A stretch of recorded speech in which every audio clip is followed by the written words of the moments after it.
Okay, so this story is a little different. This is based on a true story, something that happened to me when I was younger, and I felt that I wanted to get it down on paper. So enjoy. At the time, I was living in a basement apartment in Chicago. Apartment is a stretch. It was a makeshift living space with a large bedroom facing the front of the two-flat building. The living room was covered in dated, dark paneling, reinforcing the dungeon feel. There was a small half bathroom with a sink and a toilet. No kitchen, but all basement. I say this all to show how you're willing to live if you desire to reside in an expensive big city. I digress. I was dating a guy and eventually just stayed with him. Nothing formal. He never wanted me to go home. I was young, so I complied. Hindsight, not a good idea.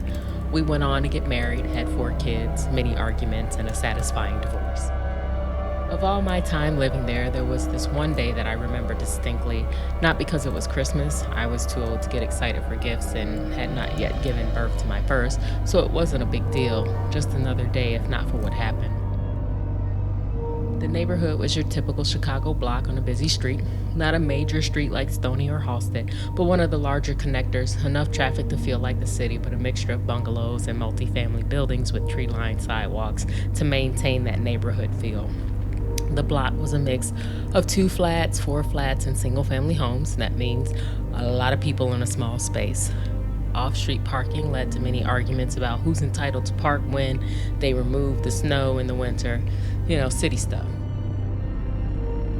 A huge elementary school sat on a corner that would give a large multi-story high school a run for its money. This resulted in lots of kids and pickup basketball games in the summer. Some would say a precursor for trouble. I don't agree. A couple blocks up was one of the known unsavory blocks comprised of mom and pop stores, restaurants, liquor stores, of course, beauty salons, a braid shop, and the occasional riffraff. Our block was cool. You knew who was good and who was bad. No one bothered you. They knew a familiar face from seeing you walk to the store or waiting at the bus stop going to school or work. Honestly, between the school and shopping on both ends of the street, you'd expect more foot traffic. We got our fair share of passerbys, those headed to the liquor store to wait for the bus, but not as much as you would assume based on what is portrayed about my town. This Christmas, we made our rounds and got home early. I was in the room, in bed watching a movie. Paul, my now ex-husband, was outside smoking a cigarette in the cold.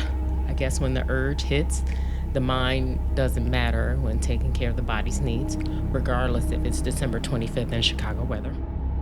Out of nowhere, red and blue flashing lights outside illuminates the room.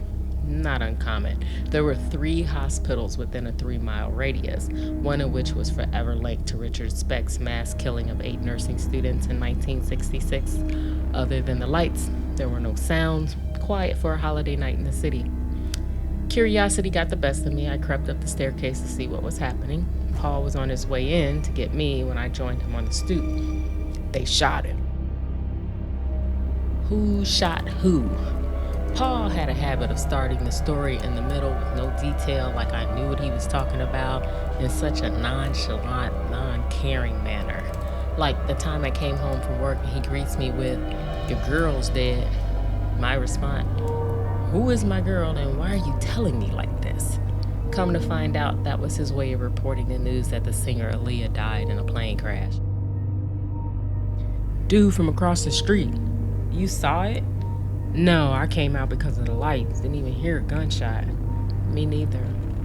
At that moment, the EMT were putting dude from across the street onto a stretcher, but not a regular stretcher. It looked like a chair, not the normal flatbed like the emergency evacuation striker chairs you see in the tall, multi-story office buildings. The paramedics were having a hard time keeping him balanced. One placed the victim's hand across his chest to move it out of the way, and it fell to the ground with such weight, a heavy thud. "That's the dead arm. He's dead." Senior Compassion made sure to clarify for me. I swear that man got off on shock value. Insensitive cretin. Hence the divorce. "How do you know?" "You see how his arm fell? That's dead weight." Although I wouldn't admit it to him, he was right. I'd seen enough true crime documentaries to know what that looked like. I was mortified. This man with a family inside, only a few feet away. It's Christmas Day. His kids in there presumably playing with toys. Now he's outside in the cold, dead, while the medical staff struggle to conceal his fate from curious eyes. That's messed up. What happened? His cousin was out here a minute ago. Said 2 girls walked past the house. Dude was outside smoking. Sounds familiar, but I'll carry on. He made some comment to them, not noticing their guys walking behind him. They said something to him, he snapped back, and they shot him. The more I heard, the more I wanted to unhear it. All this for something as petty as a catcall? More and more questions were in my head.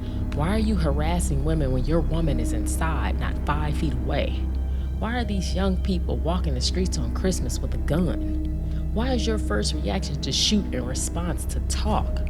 What happened to holiday cheer, peace, solidarity, goodwill towards man? Why do these first responders appear to be incompetent? Is it that hard to get a body in the wagon? I'm sure they take a lot of these calls. Where is the stretcher bed? Why are they trying to balance him in that funky metal recliner thing? Why are they not moving? Turn on the sirens, get into the hospital. Definitely dead. If he was alive, they would rush. Paul eerily spoke up just in time to stop my ruminating. They're chilling. He's gone. Damn. He flicked his cigarette stump into the snow and turned to go inside. I guess the cold finally got to him. A few hours into the night, I thought about that family across the street, what they were going through. It was time for Paul's smoke break. Instead of sharing his secondhand smoke with me, a non-smoker, he decided to take it out front. I could tell the evening's events got to him, but he tried to play immune. When he finished the task at hand, his mood changed. I heard the door open and his hasty footsteps descending the stairs. With his energy level on 10, he gave me an update on the worst Christmas ever for the family across the way. I saw it. He became that excitable, nosy neighbor. They just got back. Who? Dude's lady. There's a bunch of cars outside now. You know how it goes. I think this man was reveling in other people's misery. I was starting to believe he took his smoke session out front to pry, not to be considerate. Again, therefore we divorced. Oh, really? I did know. Although my mother was not killed, she passed away from a long battle of illness, and it's always the case. There's a barrage of cars that day and a couple days after. Those poor kids, this is their Christmas memory, forever. Yeah, that's effed up. We both stared at the window, not wanting to show too much sorrow. I rarely saw the guy. Paul knew him in passing, occasionally speaking. I guess if you let her case get to you, how would you survive? You must force, fake, or feign desensitization, or you would break with every story, every instance. So that's where we left it. We broke our glare and went back to what we were doing.